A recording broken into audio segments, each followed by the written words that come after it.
मेरे प्यारे भाई और बहनों, आज का जो वचन है जो मैं आपके लिए लेके आई हूँ वो वचन है निरंतर निरंतर प्रार्थना में लगे रहो, निरंतर प्रार्थना करते रहो, है ना।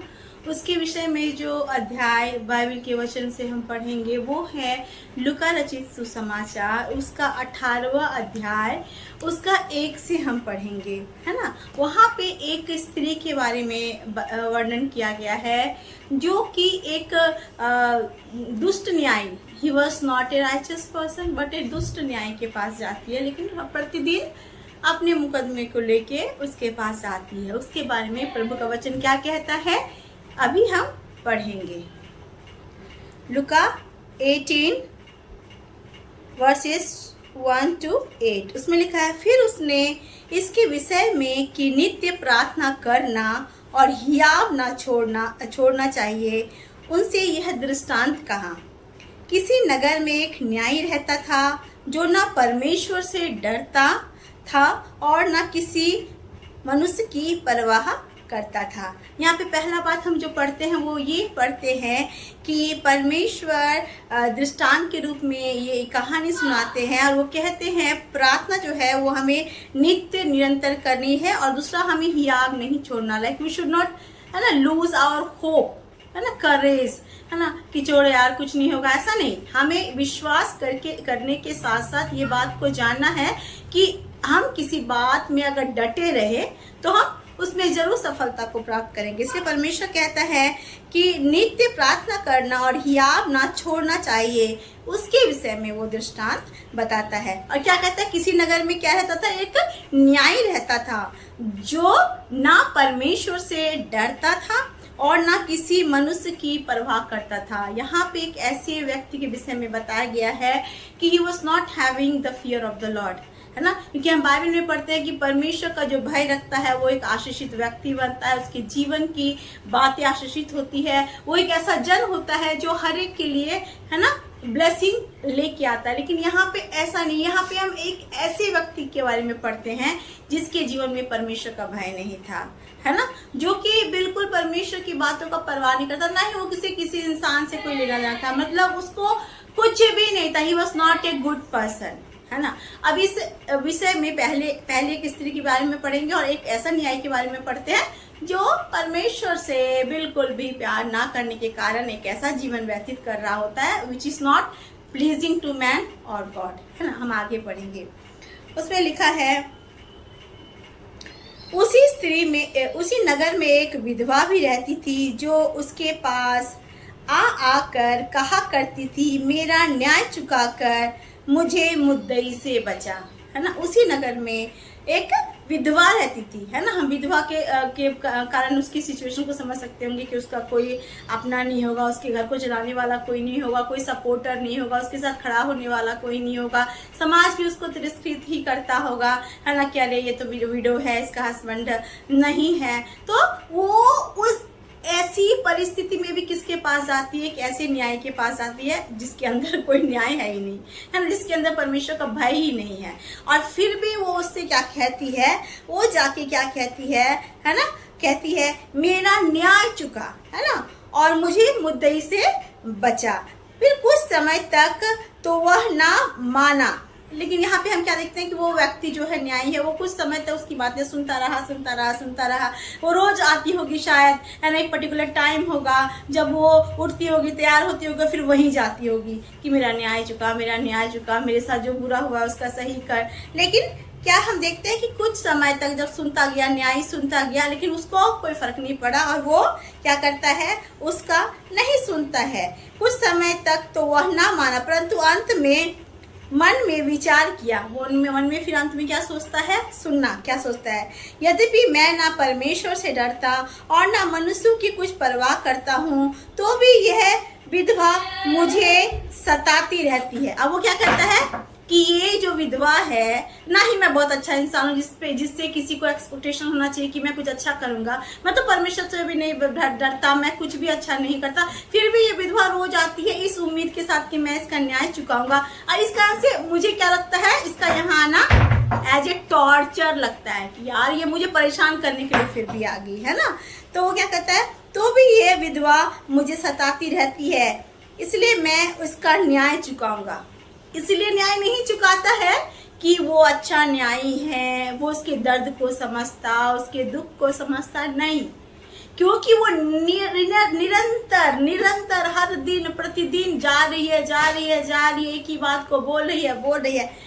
न्यायी जो है, जो दुष्ट है, अधर्मी, वो परेशान हो गया है उससे, है ना, उसके आने से परेशान हो गया है। और वो कहता है क्योंकि ये मुझे सताती है, she is like a torture to me, every day she is coming, every day she is telling the same thing, every day she is crying unto me and now I am fed up with her. अब मैं क्या करूंगा, मैं उसका न्याय चुकाऊंगा क्योंकि ये मुझे सता रही है, कहता है ना। और क्या कहती है, इसलिए मैं उसका न्याय चुकाऊंगा, कहीं ऐसा न हो कि घड़ी घड़ी आकर अंत को मेरी नाक में दम करे, है ना।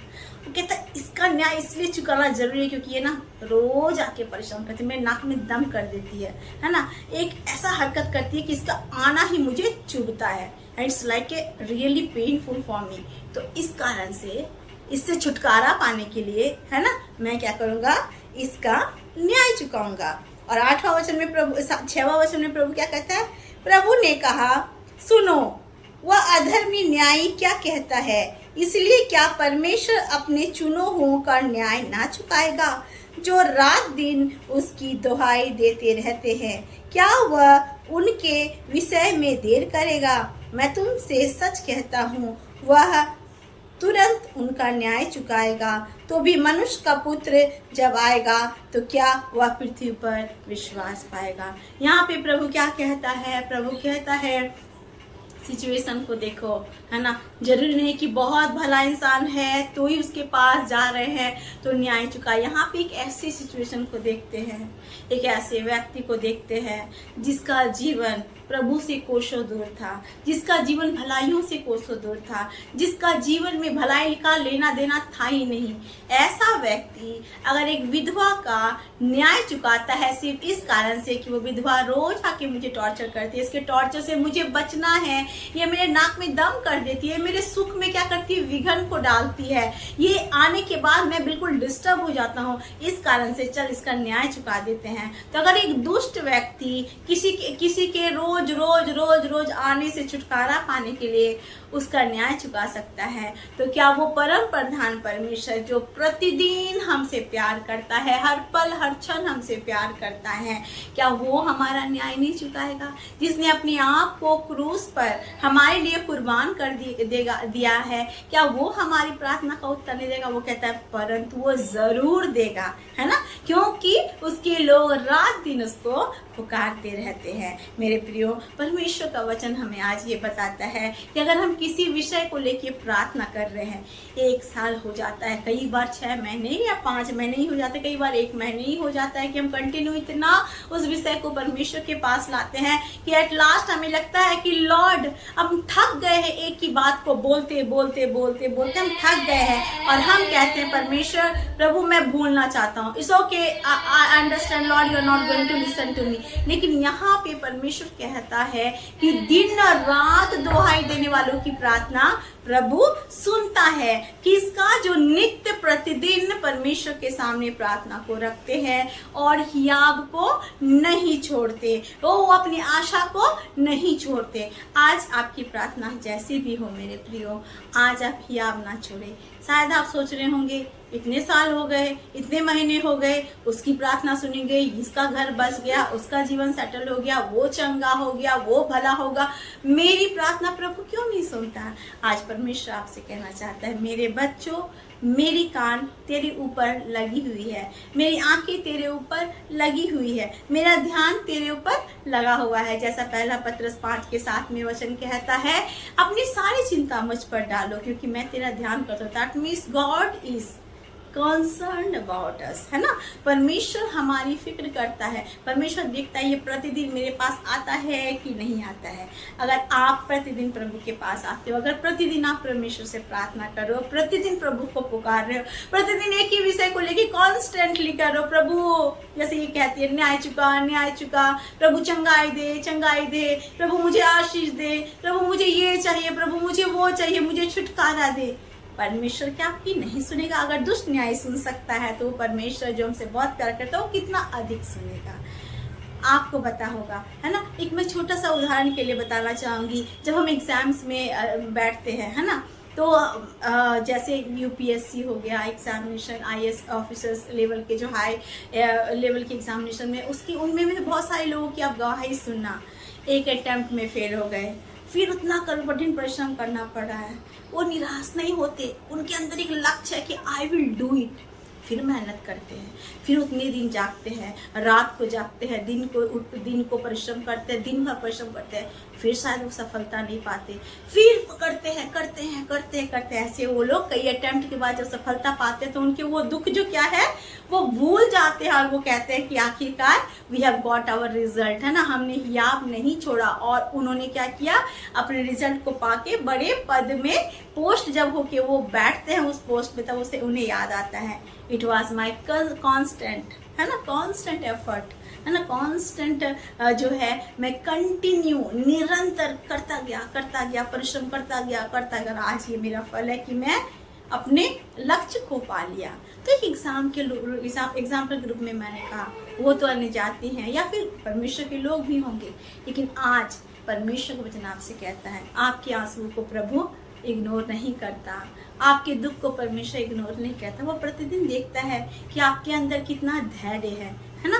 और वो वचन जैसे कहता है अंत में फल होगा, तेरी आशा कभी ना टूटेगी, है ना। प्रभु हमारे धीरज को देखता है, और जब हम धीरज धर के कंटिन्यू प्रभु के सामने आते हैं तो प्रभु हमारा न्याय चुकाता है और परमेश्वर हमारे जीवन में अपनी आशीषों को संपूर्णता से भरता है ना। और प्रभु ये बताता है कि मेरे बच्चों, मैंने तुम्हें कभी नहीं छोड़ा, कभी नहीं त्यागा, एक पर भी मेरी आंखें तुझसे अलग नहीं हुई, लेकिन मैं तुम्हारे प्रति अपनी आंखों को लगाए रखा, क्योंकि मैं रियली में चाहता था कि तू कॉन्स्टेंटली अपना भरोसा मुझ पर रखे, प्रतिदिन, है ना, प्रतिदिन मेरे पास आए, है ना, हियाब के साथ आए, विश्वास के साथ आए, इस उम्मीद के साथ आए कि I will not let you down. और जब आप ऐसे करते हो मेरे बच्चों, तो मैं तुम्हें, है ना, मैं क्या करता हूँ, उठाता हूँ, है ना, तुम्हें उठाता हूँ, उकाब के समय उठाता हूँ और तुम्हें ऊंचाई पे उड़ाता हूँ, है ना। ऐसे ही पौलुस भी अपनी पुस्तक में पत्रियों में लिखता है। पौलुस के पत्री में थेसलोनिकियंस में हम पढ़ते हैं 5 के, है ना, 5:17 में हम क्या पढ़ते हैं, लिखा है निरंतर प्रार्थना में लगे रहो, है ना। ये स्पेशली वो कलीसिया को लिखता है क्योंकि वो चाहता है कि उसे कलीसिया के लोग भी परमेश्वर से निरंतर प्रार्थना को, है ना, करते करते कंटिन्यू प्रार्थना करते करते अपनी आशीषों को ले सके, अपने आत्मिक जीवन को दृढ़ कर सके, अपनी लाइफ को ऐसा ब्लेस्ड बना सके। क्योंकि हम जब प्रार्थना करते हैं तो हमारा कनेक्शन परमेश्वर से जुड़ता है, और जब परमेश्वर से कंटिन्यूसली हम अपने कनेक्शन को जोड़ते रहते हैं तो दुनिया की ऐसी कोई चीज नहीं जो हमारे लिए असंभव रहती है, क्योंकि परमेश्वर हमारे लिए सब कुछ, है ना, करने की क्या करता है, प्रतिज्ञा करता है, कहता है कि मैं तेरे साथ हूँ और is there anything hard for me, नहीं है ना। तो आज परमेश्वर आपका न्याय चुकाएगा, आज परमेश्वर आपकी प्रार्थनाओं का उत्तर देगा, आज परमेश्वर आपकी भी कॉन्स्टेंटली, है ना, जो आप रोए हैं, जो चिल्लाए हैं, प्रभु को पुकारे हैं, हियाब बांध के आए हैं, है ना, उसमें परमेश्वर आपको बहुत से फल देगा। तो विश्वास करना, अपने आप को निराश नहीं करना, और जब आप अपने आप को निराश नहीं करोगे, अपने आप को इनकरेज करोगे प्रभु के वचन से कि it is something that God taught us, है ना, जीसस ने हमें सिखाया है नित्य प्रार्थना करना, हियाब ना छोड़ना, क्योंकि इसका फल क्या है, बड़ा है। तो आप परमेश्वर इस वचन से आपको आशीष दे, कंटिन्यू प्रार्थना करके अपनी आशीषों को प्रभु से प्राप्त करने में सहायता करें। यीशु के नाम से मांगते हैं, आमीन। आइए हम प्रार्थना में जाए। हालेलुया। अनुग्रहकारी मान परमेश्वर पिता, हम धन्यवाद करते हैं सुंदर वचन के लिए परमेश्वर पिता। कई बार प्रभु जब हम प्रार्थना करते हैं तो हम निराश हो जाते हैं अपने कांस्टेंट प्रार्थना को लेके प्रभु, 1 दिन 2 दिन 3 दिन 4 दिन 5 दिन, महीने, साल परमेश्वर, फिर हमें लगता है प्रभु तू अब कब करेगा परमेश्वर पिता, और हमारा दिल टूट जाता है परमेश्वर पिता। आज उन टूटे दिलों को जोड़ना परमेश्वर पिता, उन्हें हियाब बांध कर आपके पीछे चलने में, प्रार्थना करने में मदद करना, ताकि वो अपने जीवन में परमेश्वर आपकी आशीषों को प्राप्त करे, क्योंकि आपने वचन में साफ रीति से कहा है, हियाव बांधो और प्रार्थना करो। यीशु के नाम से परमेश्वर पिता मैं प्रार्थना करती हूँ पिता, हर एक जन प्रभु अपनी निगाहों को आपके ऊपर लगा के कंटिन्यू प्रार्थना में लगे रहे प्रभु, ताकि उनका जीवन प्रभु आपसे आशीषों का प्राप्त करने वाला और बहुतायत के प्रभु मिरेकल्स को, छुटकारे को, डिलीवरेंस को, ब्रेक थ्रू को देखने वाला जीवन हो जाए। आज जितने इस वचन को सुन रहे, इस प्रार्थना को सुन रहे हैं, उनकी जितनी दिनों की प्रार्थना है, विश्वास करती हूँ मैं परमेश्वर आज इसी वक्त प्रभु आप उत्तर दे रहे हैं